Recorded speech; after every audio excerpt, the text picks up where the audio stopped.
తూర్పుగోదావరి జిల్లా రంపచోడవరంలో ప్రధాన పార్టీలకు రెబల్స్ తలనొప్పిగా మారారు. అసమ్మతి నేతల్ని దారికి తెచ్చుకోవడానికి టీడీపీ, వైసీపీ చేయాల్సిన ప్రయత్నాలన్నీ చేస్తున్నాయి. రంపచోడవరంతో పాటు జిల్లాలోని మిగతా నియోజకవర్గాల్లోనూ అసమ్మతి నేతల్ని బుజ్జగించే ప్రయత్నాలు జరుగుతున్నాయి.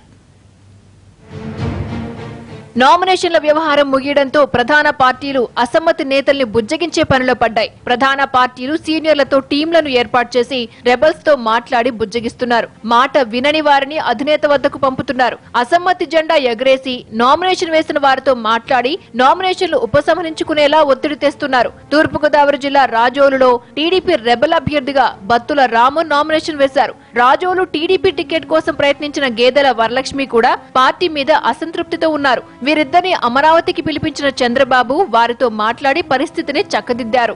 పి గన్నవరంలో టీడీపీ అభ్యర్థి ఎంపికపై అసంతృప్తితో ఉన్న సిట్టింగ్ ఎమ్మెల్యే పులవర్తి నారాయణమూర్తిని బుజ్జగించేందుకు పార్టీ నాయకులు కృషి చేస్తున్నారు. ఎమ్మెల్సీ రవికిరణ్ వర్మ పులవర్తితో మాట్లాడుతున్నారు. రంపచోడవరంలో టీడీపీ, వైసీపీ అభ్యర్థులకు రెబల్ అభ్యర్థుల బెడద పెరిగింది. రంపచోడవరంలో టీడీపీ అభ్యర్థిగా వంతల రాజేశ్వరి నామినేషన్ వేశారు. విలీన మండలాల ఇన్ఛార్జిగా ఉన్న ఫణి ఈశ్వరమ్మ రెబల్ గా నామినేషన్ వేశారు. వైసీపీ అభ్యర్థి ధనలక్ష్మిపై కోడి సుజాత రెబల్ గా నామినేషన్ వేశారు. రెబల్ నేతలతో పార్టీ సీనియర్లు సంప్రదింపులు జరుపుతున్నా నామినేషన్ ఉపసంహరించుకునేందుకు అసమ్మతి నేతలు పెడుతున్న డిమాండ్లతో పార్టీ నాయకులకు చుక్కలు